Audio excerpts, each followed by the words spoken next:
పట్లోల కిషారెడ్డి గారి 11వ వర్ధంతి సందర్భంగా అభిమానంతో 11 ఈరోజు రేపు అప్పుడే మర్చిపోతున్నారు. అట్లాంటిది 11 సంవత్సరాలు అయినా కూడా మీ అభిమానంతో ఇంత పెద్దగా వచ్చి మా కుటుంబాన్ని ఆశీర్వదిస్తున్నందుకు మీకు అందరికీ కూడా శిరస్సు వంచి నమస్కరిస్తాను.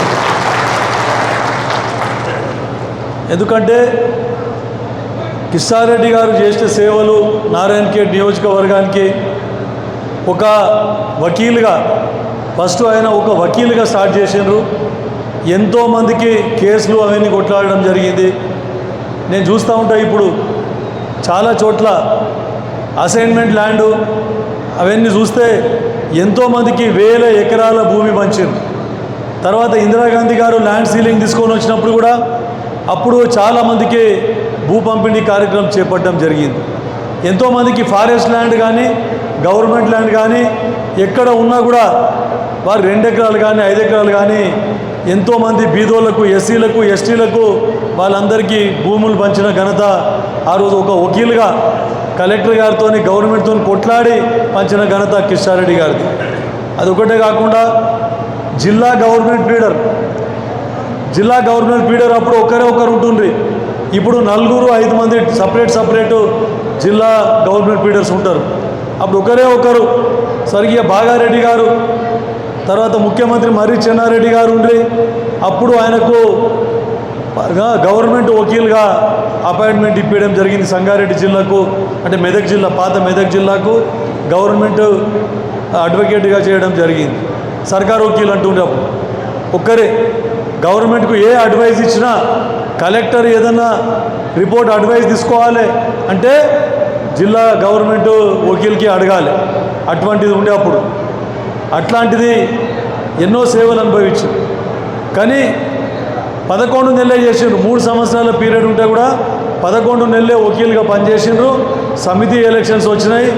స్వర్గీయ కిషారే మన శివరావు షెట్కర్ గారు నువ్వు వచ్చిందా కాదు అని చెప్పేసి నువ్వు సమితి అధ్యక్షునిగా నిలబడాలని చెప్పడం జరిగింది.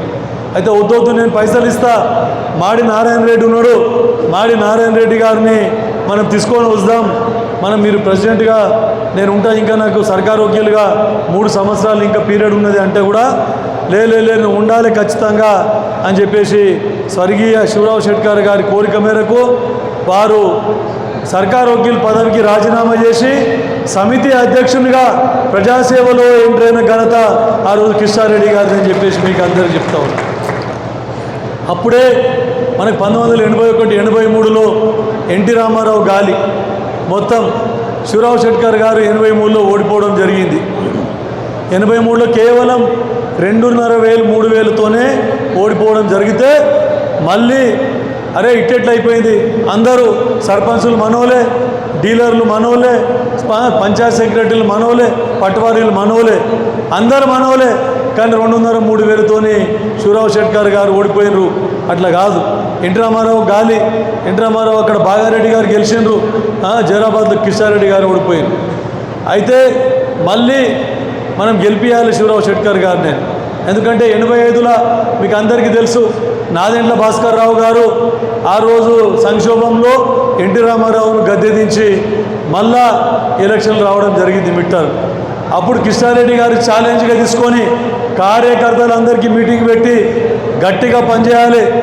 అప్పుడు కొత్తగా ఎన్టీ రామారావు గవర్నమెంట్ రాగానే పోలీస్ మొత్తం వాళ్ళ ఫేవరు, మొత్తం ప్రభుత్వం మారిపోయింది, మొత్తం అంతా చిన్న భిన్నం అయితే కూడా మనం శివరావు షెట్కర్ గారిని ఖచ్చితంగా గెలిపించాలని చెప్పేసి ప్రతి ఒక్క నడుము కట్టుకొని ప్రతి ఒక్క కార్యకర్తకు అందరికీ ఉత్తేజపరిచి మొత్తం భారం తన భుజస్కంధాల మీద వేసుకొని 1985లో మళ్ళీ శివరావు షెట్కర్ గారిని ఎమ్మెల్యేగా గెలిపించిన ఘనత కిషారెడ్డి గారిని అని చెప్పేసి మీకు అందరికీ చెప్తాము. ఆ రోజు నుంచి మొట్టమొదటిసారిగా 89లో మీ అందరి కోరిక మేరకు ఆ రోజు మళ్ళీ 89లో మొట్టమొదటిసారిగా కిషారెడ్డి గారు ఎమ్మెల్యే కావడం జరిగింది. ఎమ్మెల్యే అభివృద్ధి అంటే ఏందో ఫండ్స్ తీసుకొని వచ్చి అందరు ముఖ్యమంత్రులను తీసుకొని వచ్చి నారాయణఖేడ్ని అభివృద్ధి చేయడం జరిగింది. మీకు అందరికీ తెలుసు ఈరోజు నల్లవాగు ఎన్నో గ్రామాలకు రోడ్డు లేకుండే బొక్కస్గామ బ్రిడ్జ్ కట్టింది ఆ రోజు కిషారెడ్డి గారు. ఎన్నో తాగునీటి సమస్య ఎన్ఏపి నీళ్ళ గురించి స్వర్గీయ బాగారెడ్డి గారు ఆ రోజే నీళ్ళు తీసుకొని వచ్చినాం. ఈరోజు టీఆర్ఎస్ వాళ్ళు మిషన్ భగీరథ మేము తెచ్చినాం అంటున్నారు. కానీ ఎన్ఏపి పథకం ద్వారా నారాయణ ఖేడ్కు తాగునీటి తీసుకొని వచ్చింది ఆ రోజు బాగారెడ్డి గారు, శివరావు షెట్కర్ గారు, కిషారెడ్డి గారి ఘనత అని మీకు అందరికీ చెప్తా ఉన్నాం. ఇందిరమ్మ ఇండ్లు ఆ రోజు సమితి ప్రెసిడెంట్ ఉన్నప్పుడే ఆ రోజు ఇండ్లు ఇవ్వడం జరిగింది. దాని తర్వాత 89లో మళ్ళీ పడ్డం కూన ఇండ్లు కూడా కట్టించింది కిషారెడ్డి గారు. ఎన్నో కార్యక్రమాలు రోడ్లు వేయడం జరిగింది. పంచాయతీరాజ్ మినిస్టర్ బాగారెడ్డి గారు ఉన్నప్పుడు, తర్వాత ఎంపీగా ఉన్నప్పుడు అప్పుడు ఎన్నో కార్యక్రమాలు చేపట్టి అభివృద్ధి చేయడం జరిగింది. 94లో టికెట్ రాలేదు. టికెట్ రాకుంటే కూడా ఇండిపెండెంట్గా పోటీ చేస్తే మీ అందరూ మళ్ళీ ఇండిపెండెంట్గా కూడా కిషారెడ్డి గారు ఎంబడి ఉండి మరొకసారి వారికి వెన్నుండి మీరందరూ సపోర్ట్ చేసిన ఘనత, ఓడిపోయినా సరే కానీ అందరికీ వెన్నంటి ఉండి సాయం చేసిన ఘనత మీది. ఆయన కూడా మర్చిపోలేదు, ఇండిపెండెంట్గా ఉండి మళ్ళీ మీ అందరూ అడ్వకేట్గా మీ అందరి సేవలు చేసి మళ్ళీ రాజశేఖర రెడ్డి గారు వచ్చిన తర్వాత 94లో 99లో మళ్ళీ ఎమ్మెల్యేగా మీరు గెలిపించారు. 2004లో సురేష్ రెడ్డి గారికి గెలిపించినాం. మళ్ళీ 2009లో ఒకరు ఎంపీ ఒకరు ఎమ్మెల్యేగా గెలిచినాం. మళ్ళీ 2014లో తెలంగాణ రాష్ట్రంలో మొత్తం యావత్ టీఆర్ఎస్ గాలి వీస్తే కేసీఆర్ గారు ముఖ్యమంత్రి అయితే కూడా నారాయణ ఖేడ్లో 2014లో కాంగ్రెస్ జెండా ఎగిరేసి మీ అందరి అభిమానం చాటుకున్నారంటే నిజంగా మీ అందరి అభిమానం అని చెప్పేసి సభాముఖంగా మరొకసారి మీకు అందరికీ ధన్యవాదాలు తెలుపుకుంటా ఉన్నాం. దాని తర్వాత పర్యవసానాలు మీకు తెలుసు. కష్టపడుకుంటూ 10 సంవత్సరాలు కష్టపడుతూ ఉంటే మీరందరూ నాకు వెన్నంటి ఉన్నారు. కష్టకాలంలో మీ అందరూ, ఎందుకంటే అందరూ అధికారం వైపే మొగ్గు చూపుతారు. ఎంతోమంది టీఆర్ఎస్ గాలిలో బై ఎలక్షన్లు కిషారెడ్డి గారు చనిపోగానే చాలామంది టీఆర్ఎస్ వైపు పోయినారు. అయినా కార్యకర్తలందరూ మీరందరూ మమేకమై నాకు 10 సంవత్సరాలు టికెట్ రానప్పుడు కానీ బై ఎలక్షన్లో కానీ ఎవరికి ఎదరకుండా బెదరకుండా నాకు మళ్ళీ ఎమ్మెల్యేని చేసేదాకా నిద్రపోకుండా కంకణం కట్టుకొని ఎమ్మెల్యేని గెలిపించిన ఘనత మీది. ఎల్లప్పుడూ మీకు రుణపడి ఉంటాను, ఎల్లవేళలా మీకు అందుబాటులో ఉంటానని చెప్పేసి మా కుటుంబం మొత్తం యావత్తు మీకు కష్టాల్లో సుఖాల్లో ఉన్నందుకు మీకు అందరికీ కూడా మేము మీ కష్టాల్లో సుఖాల్లో వెన్నంటి ఉంటామని చెప్పేసి మరొకసారి మీకు అందరికీ చెప్తా ఉన్నాం. ఎందుకంటే అప్పుడే మనం వచ్చి కుర్చీ మీద కూర్చున్నాం కానీ మర్చిపోవాలి. కిషారెడ్డి గారు ప్రతి గడపకు ఆయన చేసిన సేవలు ఉన్నాయి. ప్రతి ఇంట్లో ఒక ఉద్యోగం అని ఇప్పించిండు, ఒక రేషన్ డీలర్ అని ఇప్పించిండు, లేకుంటే ఏ విధంగా బ్యాంకు లోన్ అని ఇప్పించిండు, లేకుంటే అసైన్మెంట్ ల్యాండ్ అని ఇప్పించిండు. ప్రతి కుటుంబానికి ప్రతి గడపకు ఏదో ఒక సేవ చేసిండు. ఇప్పుడు నేను కూడా అదే విధంగా ప్రయత్నం చేస్తూ ఉన్నాను. కానీ అన్ని రూల్స్ మారిపోయినాయి. అప్పటికిప్పటికీ చాలా ఇదైంది. అధికారులు కిషారెడ్డి గారి పేరు చెప్తే ఎంతోమంది పనిచేసిండ్రు. అప్పుడు మాకు ఒక మాట చెప్తుండే, నేను హాస్పిటల్ పెట్టినప్పుడు కూడా నాకు నారాయణకి అందరు ఏమన్నారు, రమేష్ రెడ్డి, కృష్ణ, అర్జున్ రెడ్డి అని వాళ్ళందరూ కాంట్రాక్టర్స్ ఉండి బాగారెడ్డి గారి దగ్గర, అరే నారాయణకి వెళ్ళి ఏమున్నదని తొలకపోతున్నావు, ఇక్కడ హైదరాబాద్లో దవాఖానా పెట్టిస్తే మస్తు పైసలు వస్తాయి, ఆడ నారాయణకి వెళ్ళిన పైపం అందరు గరీబోలే పైసలు ఇయ్యరు, ఆడ ఎక్కువ ఫీజు ఎక్కువ ఇయ్యరు అని చెప్తే మా నాయన కిషారెడ్డి గారు ఏమన్నారు, వాళ్ళ మాట ఇచ్చిపెట్టు, మన ప్రజలకు మనం సేవ చేయాలి, నువ్వు నారాయణకి వెళ్ళనే హాస్పిటల్ పెట్టు, నేను జీతం ఇస్తాను నీకు అని చెప్పేసి నన్ను నారాయణ ఖేడ్ తీసుకొని వచ్చి హాస్పిటల్ పెట్టించిండు. ఆయన అన్నట్లుగానే నేను సేవ చేసుకుంటూ 2006 వరకు నేను, తర్వాత 2006లో జడ్పీటీసీ అయినా, 2010 దాకా కూడా నేను హాస్పిటల్ నడిపించిన. 2010లో హాస్పిటల్ వేరే వాళ్ళకి అప్పచెప్పేసిన. తర్వాత నేను 14లో సమితి మండల్ ప్రెసిడెంట్ అయిన సార్ కిషారెడ్డి గారు ఎమ్మెల్యే. తర్వాత ఆయన దివంగతులైనరు. ఎంపీపీగా అట్లే కొనసాగిన. మళ్ళీ ఈరోజు ఎమ్మెల్యేగా మీకు అందరికీ సేవ చేసే భాగ్యం.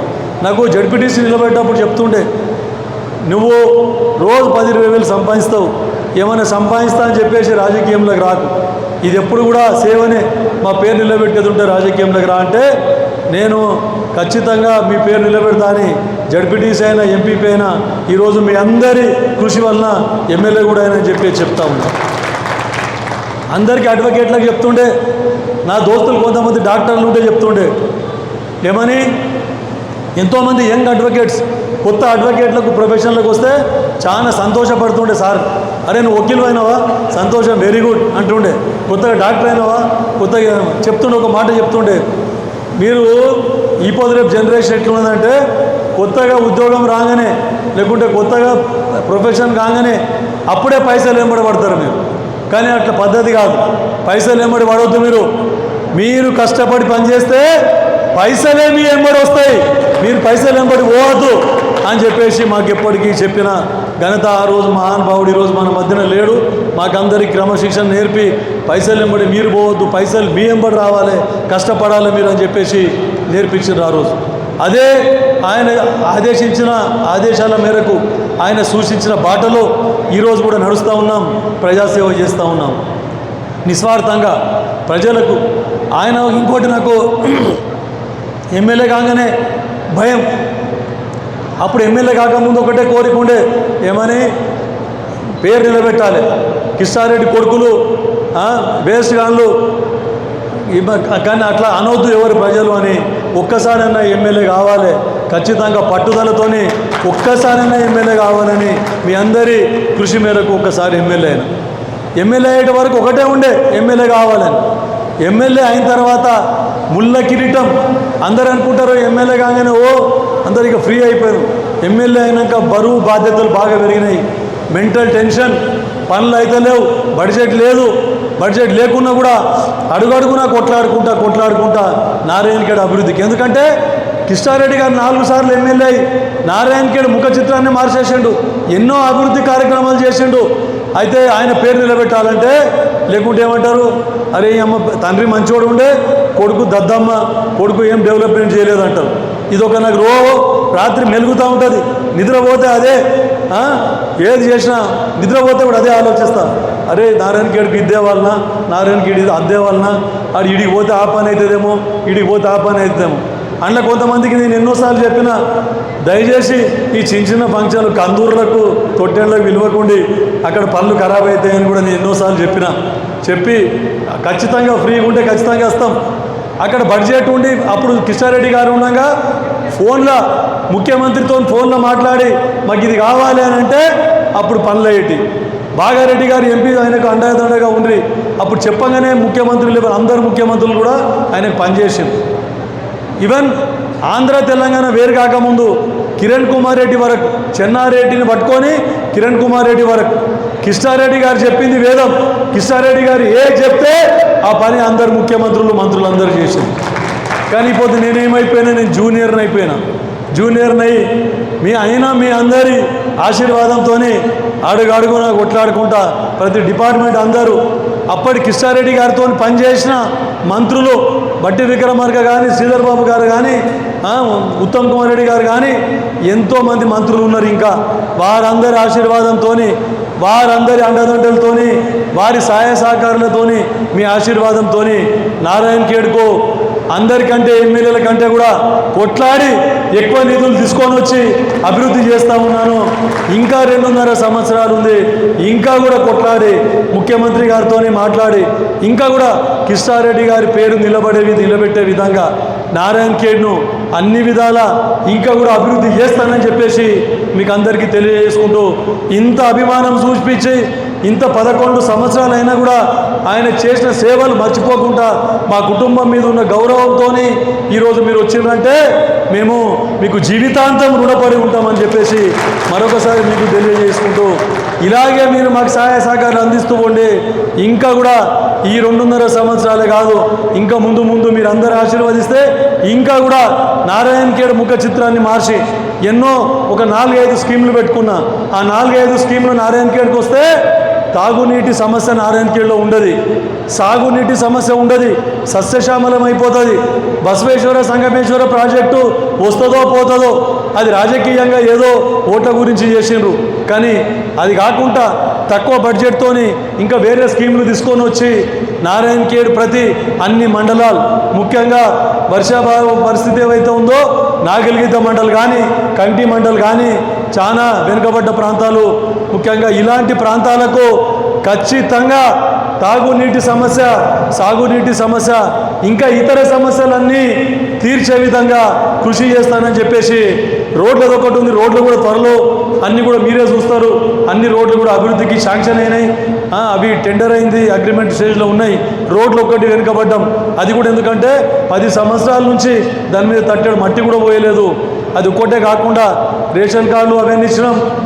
200 యూనిట్ల కరెంటు ఫ్రీ ఇస్తున్నాం, బస్సు ఫ్రీ ఇస్తున్నాం, అన్నీ ఇస్తున్నాం. రోడ్లు కూడా ముందు రోడ్లు కూడా చేసుకుంటాం. ఈ 4-5 స్కీమ్లు వస్తే నారాయణ ఖేడ్ని సస్యశ్యామలం చేసే విధంగా ఎంప్లాయ్మెంట్, ఎంతోమంది నిరుద్యోగులు ఉన్నారు. ఎలక్షన్లో నేను ప్రామిస్ చేసిన ఉద్యోగాలు తెచ్చి పెడతా, కంపెనీలు తీసుకొస్తా అని దాని గురించి కూడా అడుగుపడతా ఉన్నది. శ్రీధర్ బాబు గారి కృషి వలన, మా ముఖ్యమంత్రి రేవంత్ రెడ్డి గారి కృషి వలన త్వరలో మనకి ఇండస్ట్రియల్ క్లస్టర్ కూడా వస్తూ ఉన్నది. ఆల్రెడీ ఏటీసీ సెంటర్ వచ్చింది, టెండర్ అయింది. దాంట్లో ట్రైనింగ్ ఇచ్చి ఉద్యోగాలు కల్పిస్తారు నిరుద్యోగ యువతకు అని చెప్తా ఉన్నా. ఫ్యాక్టరీలు వస్తే మన కనీసం 5-10 వేల మందికి ఉద్యోగాలు ఇప్పించే విధంగా కృషి చేస్తూ ఉన్నా. మీ అందరి సహాయ సహకారాలు ఉంటే, భగవంతుని ఆశీర్వాదం ఉంటే ఖచ్చితంగా ఇవన్నీ కూడా మనము ఈ 2.5 సంవత్సరాల్లో నెరవేర్చుకొని ముందుకు పోతామని చెప్పేసి ఇంత అభిమానం చూపి వచ్చినందుకు మరొక్కసారి మీకు ధన్యవాదాలు తెలుపుకుంటూ ముగిస్తూ ఉన్నాను.